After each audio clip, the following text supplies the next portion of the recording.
নমস্কার বন্ধুরা, কেমন আছেন আপনারা সবাই? আজকে আবার একটা নতুন ভিডিও নিয়ে চলে এসেছি। আজকে আবার যাচ্ছি কোথায় সেটা আপনাদের সাথে শেয়ার করি। আজকে আমরা যাচ্ছি প্রয়াগরাজ। তা আমাদের ভোর 4:30টায় ট্রেন ছিল, একটু ট্রেনটা লেট হয়, সকাল হয়ে গেছিলো, দিয়ে আমরা যাচ্ছি প্রয়াগরাজ।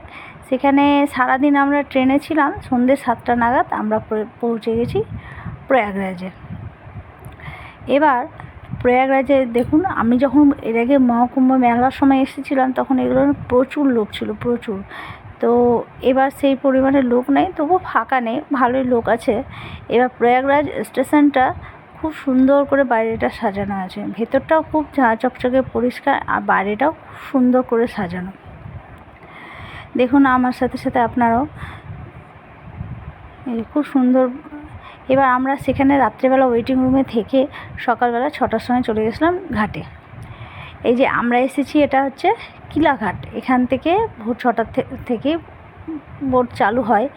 তো আমরা এবার বোট ভাড়া করে এবার যাব নদীর মাঝখানে। সেখানে গিয়ে ত্রিবেণী, সেখানে গঙ্গা, যমুনা, সরস্বতী আছে, নদী আছে, সেখানে গিয়ে স্নান করব।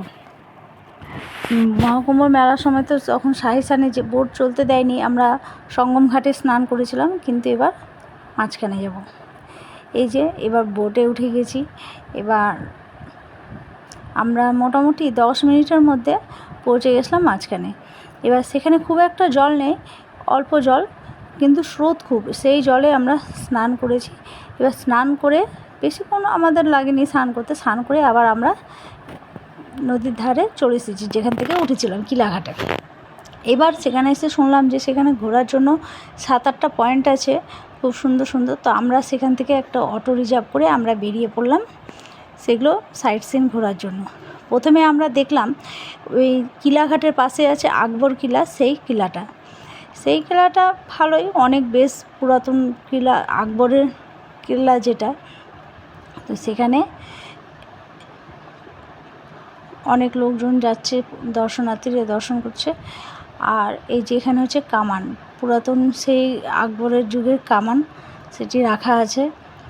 আর আমরা ভেতরে গিয়ে দেখলাম সে একটা অক্ষয় বট। এই বট গাছটা বহু পুরাতন, কতদিনের পুরাতন সেটা আমার জানা নেই, তবে এখানে পূজা পাঠ হচ্ছে, মন্দির করে দিয়েছে এখন। তবে এটা দর্শন করে আমরা সেখান থেকে বেরিয়ে পাশে আর একটা মন্দির ছিল, সেই মন্দিরে ঢুকলাম।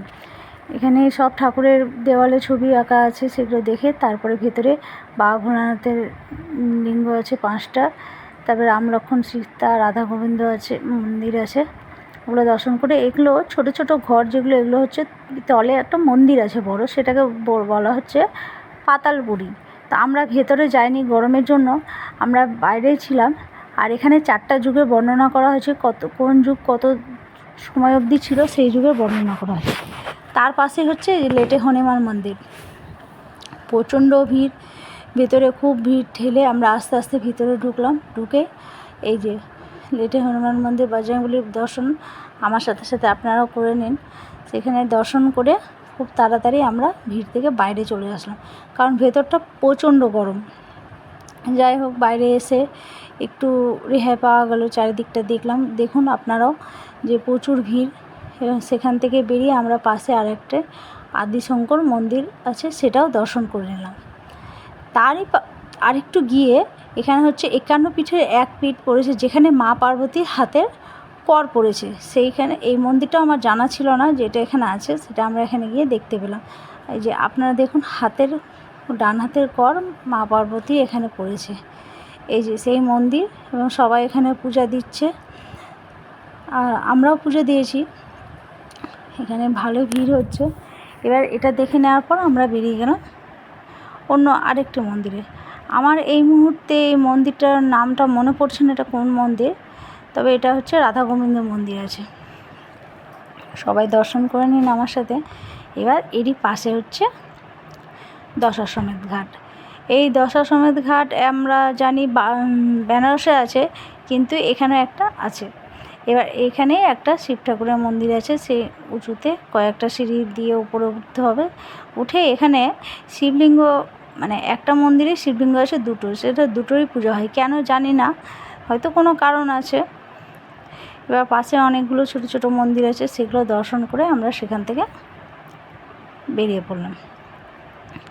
এই যে এখানে যখন আমি কুম্ভ সময় এসেছিলাম, সেখানে বিশাল ভিড় ছিল, প্রচুর ভিড়। এখানে কোনো গাড়ি ঘোড়া ঢুকতে দিচ্ছিল না, আর প্রচুর ভিড় ছিল। আর এই যে ওই পাশে দূরে পিপাপুরগুলো এখনও খুলছে, পুরোপুরি খোলা হয়নি, সেগুলো এখনও কাজ চলছে খোলার।